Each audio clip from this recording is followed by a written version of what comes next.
지난 7월부터 주일 예배를 통해서 고린도 전서를 5개월가량 묵상해 오고 있습니다. 고린도 교회는 마치 우리 교회처럼 생긴 지 얼마 안 된 교회였습니다. 고린도라는 도시는 그에 반해서 굉장히 세속적인 도시였습니다. 예수 그리스도의 말씀과 성경의 가치로 살기에는 너무나도 반대되는 흐름 속에 세워진 고린도 교회. 완전히 초기 기독교였으니까요. 기독교의 전통도 역사도 없습니다. 배울 본이 없고, 그런데 교회 공동체의 구성원들을 보면 다양해요.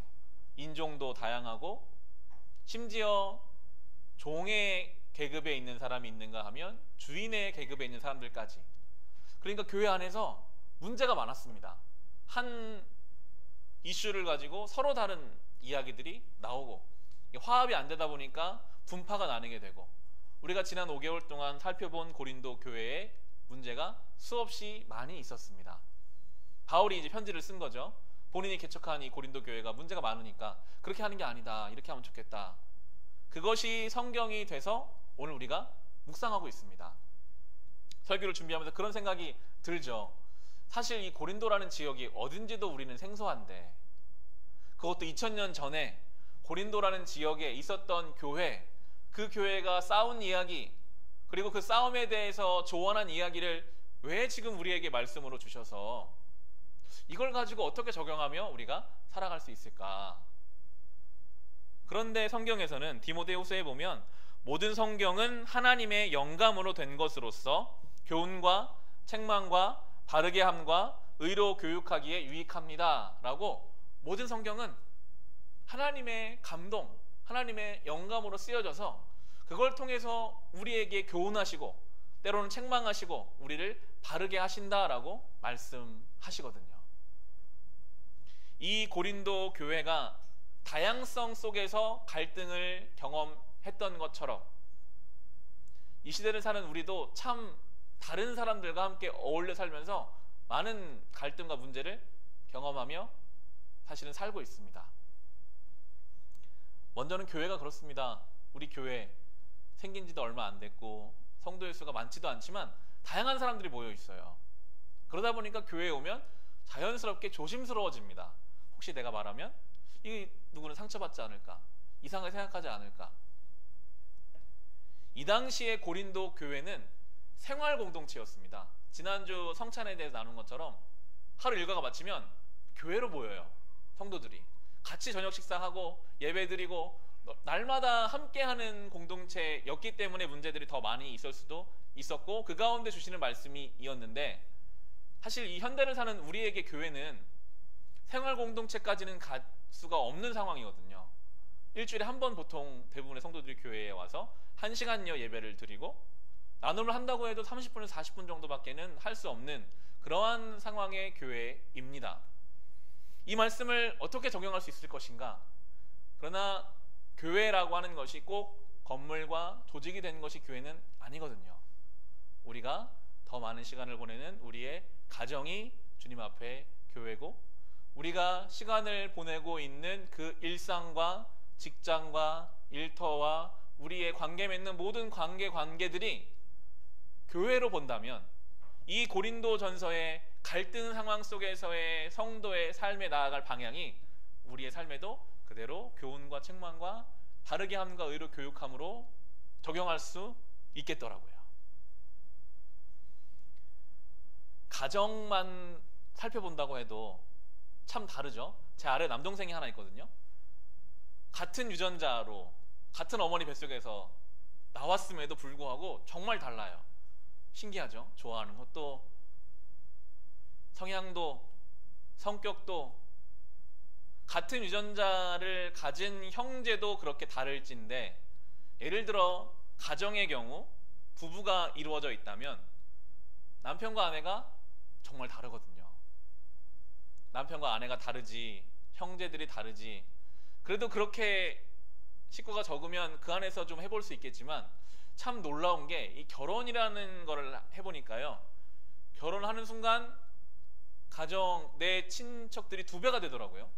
결혼식 전날까지는 남이었던 분들이 결혼식 하고 나니까 갑자기 부모님이 2명 더 생기고, 친척들이 엄청나게 생기면서 저희 안에도 마찬가지 갑자기 시부모님이 생기고 시댁이 생기고 이러면서 그 안에서 많은 생각하지 못한 갈등들을 경험하며 살아갑니다. 교회와 가정, 그래도 사랑하려고 모인 이 공동체도 고린도 교회와 같이 이렇게 다양성 속에서 갈등을 경험한다면 우리의 일상은 더 말할 것도 없죠. 직장 속에서, 일상 속에서 우리는 늘 이 인간관계 속에서 느끼는 갈등을 경험하며 살아가고 있습니다. 고린도전서는 그렇게 적용해 볼 수 있어요. 그 너무 다른 사람들이 모인 그 상황 속에서 생기는 이 갈등의 문제, 어떻게 우리가 성경적으로 바라보고 그 길을 갈 것인가, 하나님 원하시는 길은 무엇인가 하는 것을 이 고린도전서 말씀을 통해서 한번 오늘 적용해 볼 수가 있겠습니다. 특별히 12장이 그렇게 우리가 볼 수 있는 장이 될 텐데요. 이 12장의 초반부는 성령의 은사에 대해 설명하면서 시작하고 있습니다. 3절을 한번 보시면 12장 3절에 그러므로 나는 여러분에게 알려드립니다. 하나님의 영으로 말하는 사람은 아무도 예수는 저주를 받아라 하고 말할 수 없고 또 성령을 힘입지 않고서는 아무도 예수는 주님이시다 하고 말할 수 없습니다. 성령에 대해서 설명을 시작합니다. 성령은 눈에 안 보이잖아요. 그런데 성령이 성도 안에 있는 증거가 무엇이냐 했을 때 두 가지를 말합니다. 성령이 그 안에 있는 사람은 절대로 예수를 저주할 수 없다. 진심으로 예수를 저주할 수가 없다. 예수를 부인할 수가 없다라는 거예요. 성령이 우리 안에 계시면 우리는 그 예수를 저주할 수 없습니다. 떠나고 싶어도 떠날 수 없다라는 것이 성령의 가르침이고요. 반대로 바꿔서 성령이 우리 안에 계시지 않으면 그 누구도 예수가 나의 주님이다 라고 고백할 수 없다라고 지금 설명해요. 이 당시에는 로마 시대였습니다. 황제가 신격화되고 황제를 중요하게 여기던 이 시대 속에서 나의 주인은 예수다 라고 공개적으로 발언하는 것은 쉽지 않은 결단이었습니다. 바울은 말해요. 그러한 믿음의 고백이 과연 우리 인간의 본성으로부터 나올 수 있는 것인가? 그게 아니고 성령이 그 안에 계셨기 때문에 예수를 나의 주인이다라고 고백한 것이다. 그것이 성령이 계신 증거다라고 말합니다. 이 시대도요 비슷한 것 같아요. 우리가 사는 시대는 철저히 증명된 것을 믿고 보이는 것을 믿는 시대에 살고 있잖아요. 증명되고 보이는 것을 믿는 이 시대 속에서 어쩌면 예수 믿는 우리는 굉장히 비논리적이고 비합리적인 사람들로 비칠 수 있거든요. 저 사람들 저거 증명되지도 않은, 보이지도 않는 것을 믿고 있다. 그런 시대 속에서 우리는 예수가 나의 주인이다. 그럼에도 내가 잘 살지는 못하지만 그래도 성경 말씀대로 살려고 노력한다. 내가 그래도 이 주일에 하나님 앞에 나와서 예배한다라는 그 마음이 과연 어렸을 때부터 배 속에서부터 교회를 다녔기 때문에 그런 것일까요? 부모님이 가라고 하니까 우리가 이 자리에 와서 앉아있는 것일까요? 습관적으로 나와 있다고 생각할 수도 있겠지만 성경이 말하는 증거는 그것조차도 성령이 그 안에 계시지 않으시면 그렇게 말할 수가 없기에 성령이 이미 성도들 안에 내주하고 계신다라고 이야기하면서 성령이 그 안에 계시는 그 인생에게 은사를 주신다라고 은사에 대해서 연결해서 설명을 해요. 은사, 이 은사라는 단어는 교회에서밖에 안 쓰는 말이 되었거든요. 은사, 우리말로 은사라는 이 단어는 헬라어로 보면 카리스마입니다. 우리는 좀 더 카리스마라는 말이 익숙하죠. 카리스마라는 이 헬라어 단어는 카리스, 은혜라는 단어에서 왔습니다. 결국 은사는 성령께서 은혜로 값없이 주시는 것이 은사입니다. 4절에 나오거든요. 은사는 여러 가지지만 그것을 주시는 분은 같은 성령이십니다. 값없이 주세요. 주시는 이유가 무엇인가? 7절을 보시면 각 사람에게 성령을 나타내 주시는 것은 공동 이익을 위한 것입니다. 은사를 주시는 이유가 개인적인 영적인 체험이나 그 은사를 능력을 삼으라고 주시는 것이 아니라 공동의 이익. 여기서 말하는 공동은 교회입니다. 교회 공동체의 이익을 위해서 성령께서 은사를 선물로 주신다. 8절부터 11절이 은사를 쭉 설명합니다. 어떤 사람에게는 성령을 통하여 지혜의 말씀을 주시고 어떤 사람에게는 같은 성령을 따라 지식의 말씀을 주십니다. 어떤 사람에게는 같은 성령으로 믿음을 주시고 어떤 사람에게는 같은 성령으로 병 고치는 은사를 주십니다. 어떤 사람에게는 기적을 행하는 능력을 주시고 어떤 사람에게는 예언하는 은사를 주시고 어떤 사람에게는 영 분별하는 은사를 주십니다. 어떤 사람에게는 여러 가지 방언을 말하는 은사를 주시고 어떤 사람에게는 그 방언을 통역하는 은사를 주십니다. 이 모든 일은 한 분이신 같은 성령이 하시며 그는 원하시는 대로 각 사람에게 은사를 나누어 주십니다 라고 하면서 한 성령이 여러 가지 은사를 각 사람 맞게 주신다. 지혜의 말씀, 지식의 말씀, 믿음, 병고침의 은사, 기적을 행하는 능력, 예언, 영분별, 방언의 통역 등 여러 가지 은사를 각 사람에 맞게 주시는데 그 이유는 공동체를 위한 그 은사를 통해서 모두의 이익을 모두를 좋게 하는 방향으로 하시기 위한 것이다. 성경을 특히 고린도전서를 묵상하다 보면요, 하나님의 관심은 한 개인에 있다기보다 공동체를 세우기 위한 하나님의 일하시는 방식이 숨어 있음을 볼 수 있습니다. 계속 이어지는데 12절 보시면 몸은 하나이지만 많은 지체가 있고 몸의 지체는 많지만 그들이 모두 한 몸이듯이 그리스도도 그러하십니다. 여기서 말하는 지체는 신체 기관을 말합니다. 몸에는 여러 기관들이 있잖아요. 팔, 다리, 코, 눈 이런 것들이 있다라고 하면서 13절을 보시면 우리는 유대 사람이든지 그리스 사람이든지 종이든지 자유인이든지 모두 한 성령으로 세례를 받아 한 몸이 되었고 또 모두 한 성령을 마시게 되었습니다 라고 하면서 고린도 교회가 얼마나 다양한 사람들이 모였는지, 유대 사람, 그리스 사람, 종, 자유인 다 다르지만 한 분 성령께 우리는 세례를 받았다. 참 신기한 게요, 같은 예수, 같은 성경을 믿고 보는데도요, 각자의 그 신앙을 들여다보면 전부 달라요. 받아들이는 것을 다르게 받아들입니다. 왜냐하면 오늘 이 고린도전서에 적용해 보면 유대 사람은 유대 사람 나름대로 그 예수를 받아들이고 그리스 사람은 그리스 사람 나름대로, 종은 종대로, 자유인은 자유인, 자기의 서 있는 그 자리에서 예수 그리스도를 만났기 때문에 다양합니다. 이 다양함을 너무 좋은 비유로 오늘 풀어주고 있는데 14절부터 20절까지 보면 몸은 하나의 지체로 되어 있는 것이 아니라 여러 지체로 되어 있습니다. 발이 말하기를 나는 손이 아니니까 몸에 속한 것이 아니다 한다고 해서 발이 몸에 속하지 않는 것이 아닙니다. 또 귀가 말하기를 나는 눈이 아니니까 몸에 속한 것이 아니다 한다고 해서 귀가 몸에 속하지 않는 것이 아닙니다. 온몸이 다 눈이라면 어떻게 듣겠습니까?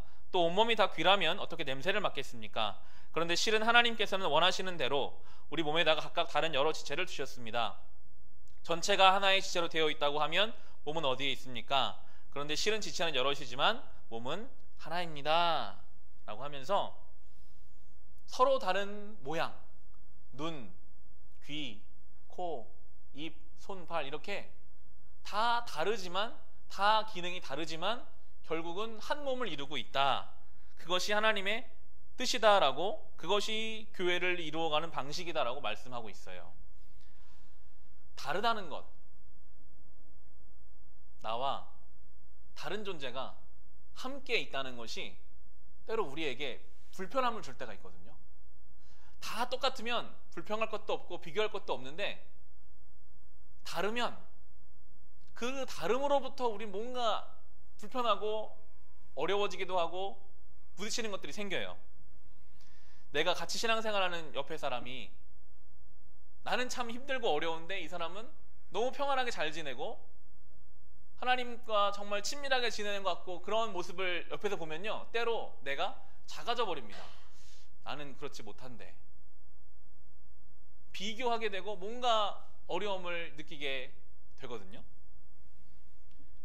결혼한 지 5년 정도 이제 되어 갑니다. 설교를 통해서 몇 번 말씀을 드렸지만 처음부터 아이를 가지려고 했지만 아기가 생기지 않는 그런 상황을 보내고 있습니다.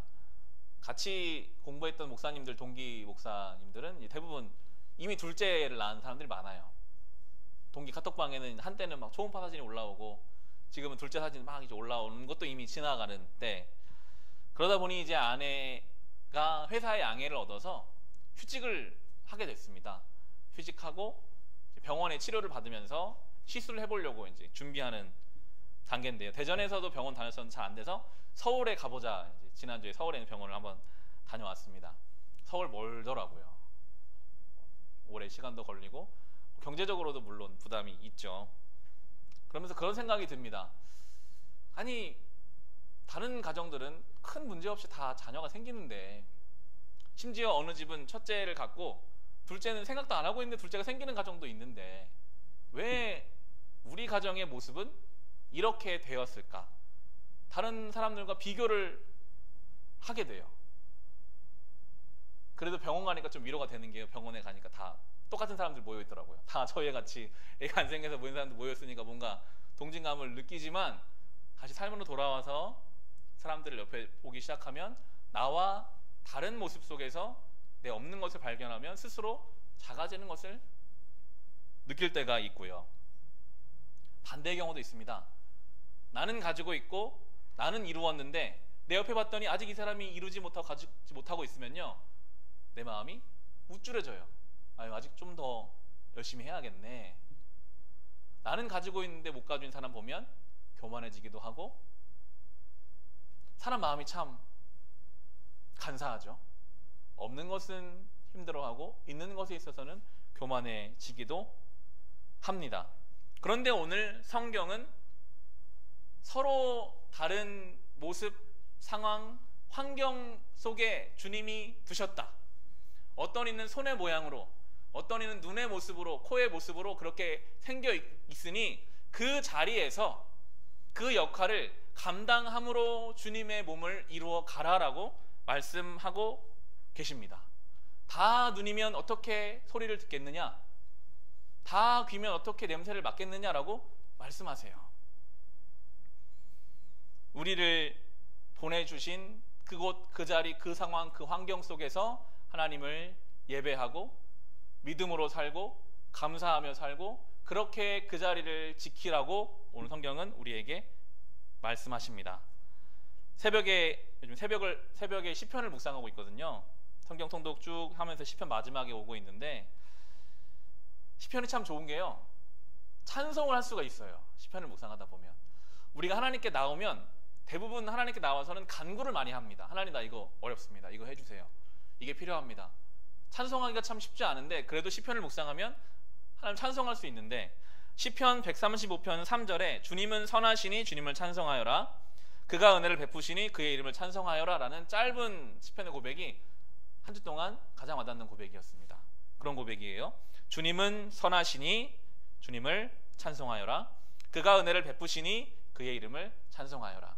내 삶에 내가 원하는 게 이루어져서, 내가 바라는 게 되어서 주님을 찬송하라. 그 찬송과 예배의 목적과 근원을 나에게 두지 말고 하나님이 선하신 것을 바라보면서 그것 가운데 주시는 그 은혜를 찬송해라. 나의 삶 베풀어 주신 그 은혜를 묵상해 가면서 그 가운데 주님을 찬송하면 찬송할 수 있다라고 저는 묵상이 되더라고요. 나의 삶에 정말 내가 하나님 앞에 그러지 못한데도 나를 향해 선하게 일하셨던 하나님을 내가 묵상하고 바라보면 주님을 찬송할 수 있고요, 여기까지 인도하신 하나님의 은혜를 내가 하나하나 세어보다 보면 주님을 찬송할 수 있음을 말씀을 통해서 느끼게 됩니다.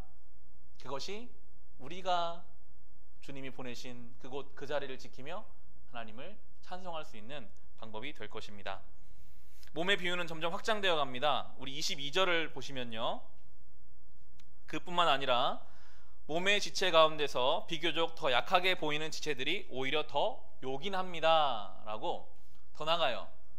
볼 때는 약해 보이는 그 지체가 더 중요하게 사용될 수 있다.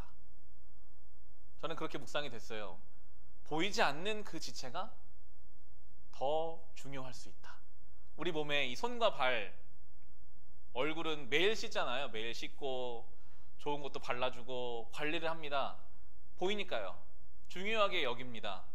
그렇지만 실상 우리 안에 있는 심장, 폐, 우리가 꺼내볼 수 없지만 이것은 보이지 않지만 정말 중요한 역할을 하고 있죠. 극단적으로 손발이 없어도 살 수는 있지만 보이지 않는 이 심장이나 폐가 없으면 우리는 못 삽니다.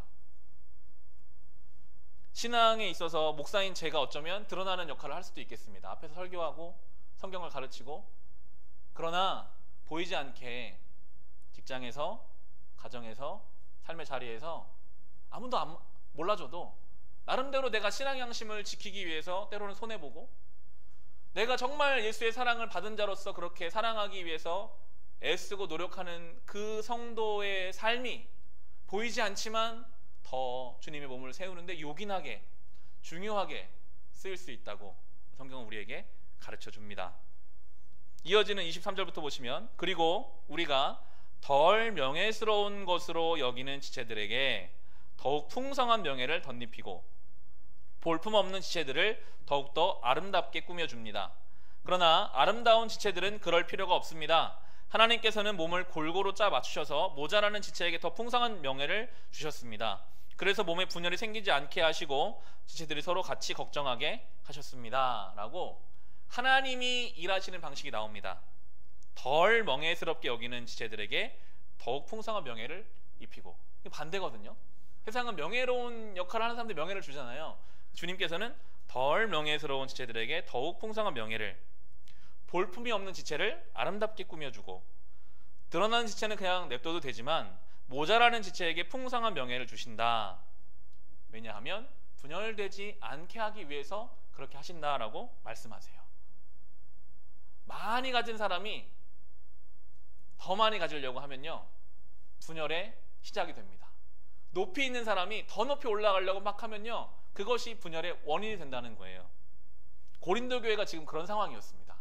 고린도 교회 안에서 많이 가지고 있는 사람이 그렇지 않은 사람을 배려해 줌으로써 이 몸을 세워가야 하는데 그럴 마음이 없었고요. 높이 있는 사람이 낮은 사람을 기다려주고 배려해 줘야 되는데 그럴 마음이 없었기 때문에 교회가 분열되었던 것입니다. 이러한 적용점을 우리의 삶에 그대로 적용해 볼 수 있습니다. 혹 경험하고 있고 여전히 여러분을 괴롭히고 있는 갈등의 문제가 있다면, 분열되는 문제가 있다면 내가 참아주고 내가 맞춰주고 혹시 내가 낮아짐으로써 해결될 수 있는 부분 없는지를 돌아봐야 합니다. 하나님은 지금 그런 방식으로 일하신다고 하시거든요. 덜 명예로운 자를 명예롭게 해줘라. 볼품없는 자를 아름답게 꾸며줘라. 그것이 몸을 분열시키지 않는 방법이다라고 오늘 우리에게 말씀하고 계십니다. 어떤 인간적인 이해나 인간적인 아량이나 인간적인 인내로 되는 것을, 이상의 것을 성경은 말하고 있어요. 성령이 우리 안에 계셔서 주시는 일들, 우리가 신앙으로 주님 앞에 엎드림으로 경험하게 될 일들, 우리가 주님께 구할 것이 있다면 주님, 내가 이 몸을 세우기 위해서 그렇게 주님 주시는 그 넓은 마음과 인내와 사랑을 가지고 그렇게 세워갈 수 있게 해달라고 주님 앞에 구해야 하겠습니다. 마지막으로 26절을 좀 볼 텐데요. 한 지체가 고통을 당하면 모든 지체가 함께 고통을 당합니다. 한 지체가 영광을 받으면 모든 지체가 함께 기뻐합니다. 저는 이 몸의 비유 묵상하면서 가장 빛나는 비유가 있다면 26절이었습니다. 한 지체가 고통을 당하면, 우리 몸에서 손가락이 만약에 베어서 피가 나오고 있다면 그 베인 부분만 아프지 않거든요. 건강한 몸이라면 온몸이 함께 그 통증을 나눠 갔습니다.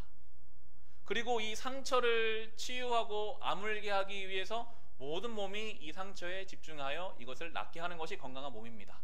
여기서는 지금 피가 막 철철 흐르고 있는데 다른 쪽은 전혀 아무 일 없었던 것처럼 있다면 그 몸은 건강하게 작동하는 몸이 아니라고 지금 성경은 말하고 있어요. 그것이 우리가 성도로서 관계를 맺고 교회를 세워가는 방식이 돼야 한다. 특별히 지금 고린도 교회를 향해서는 교회라면 성도의 아픔을 나의 아픔과 같이 함께 울어줄 수 있는 그 한 몸으로서의 교회가 돼야 한다라고 이야기합니다. 교회 공동체는 이 역할을 해야 한다라고 몸으로서의 교회 역할을 지금 주고 있는데요. 쉽지 않은 것 같아요. 교회를 저희가 처음 시작하고 숫자가 적을 때는요, 예배 마치고 나서 함께 이야기하고, 금요일마다 저희 집에 초대했었어요. 금요일마다 아내가 카레도 만들고 짜장도 만들어서 성도들이 집에 와서 같이 이야기도 하고 교제도 하고, 그러면서 자연스럽게 자기의 삶의 어려움도 나누고 이야기하는 시간들이 있었고 교회가 만들어져가는 과정이다라는 생각이 들더라고요. 그런데 여전히 교회로서 할 수 있는 시간과 공간적인 제약이 있습니다. 우리는 다 각자의 삶이 있으니까요. 늘 목사로서는 교회가 어떻게 될 것인가에 대한 고민이 있지만 우리가 더 적용해 볼 수 있는 부분이 있다면 그것은 교회라는 범위를 확장해야 한다는 것입니다. 이 빛과 소금 교회 조직으로서의 교회만이 교회가 아니라 앞서 말씀드린 것처럼 우리의 가정이 교회고 일상이 교회고 성도로서 관계 맺는 그 관계들이 교회라고 생각한다면 그 가운데 내가 믿는 사람으로서 지금 저 사람은 아파하고 힘들어하는데 나는 내 문제가 아니니까 아무 일이 없는 것처럼 살아간다면 그것이 과연 건강한 교회로서의 성도겠는가?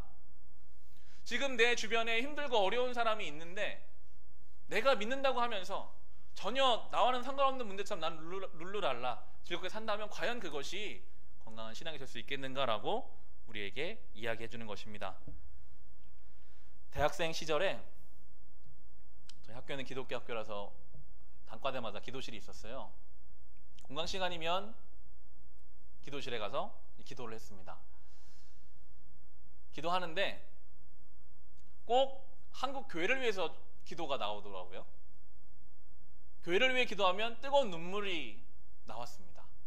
그때만 해도 저는 신학교를 가겠다고 말만 하고 아직은 역사를 전공하고 있던 학생이었기 때문에 언제든지 다른 진로를 갈 수 있는 상황이었죠. 그런데 그렇게 개인적인 기도의 시간마다 마음에 아픈 마음, 뭔가 교회를 향한 그 마음을 주셨고 그런 기도를 할 수 있게 하셨기 때문에 제가 교회를 섬기는 이 자리까지 와 있습니다. 우리에게 주시는 그런 아픔과 눈물과 애통함이 있기를 소망합니다. 그곳이 선교지가 될 수도 있고 함께 신앙생활을 하는 성도의 삶이 될 수도 있고 한 아파트에 사는 이웃 사람이 될 수도 있고 우리의 직장에서 함께 일하는 사람, 지역의 어려운 사람이 될 수도 있겠습니다. 중요한 것은 다른 사람의 그 아픔을 함께 내 몸과 같이 아파할 수 있는가. 예수님께서 산상수훈 중에 팔복에서 슬퍼하는 사람 복이 있다, 하나님이 그들을 위로하실 것이다 라고 말씀하시거든요. 팔복을 처음 볼 때는 이해가 사실 잘 안 됐어요. 슬퍼하는 것이 왜 복일까? 그런데 오늘 이 말씀과 연결시켜 보니까 조금 이해가 되더라고요.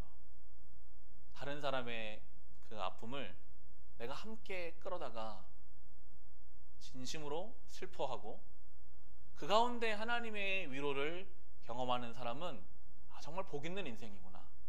이 세상의 방식과는 전혀 다른 삶을 사는 성도라면 슬퍼하는 마음을 가지고 우리가 눈을 들면요, 나라를 볼 때에도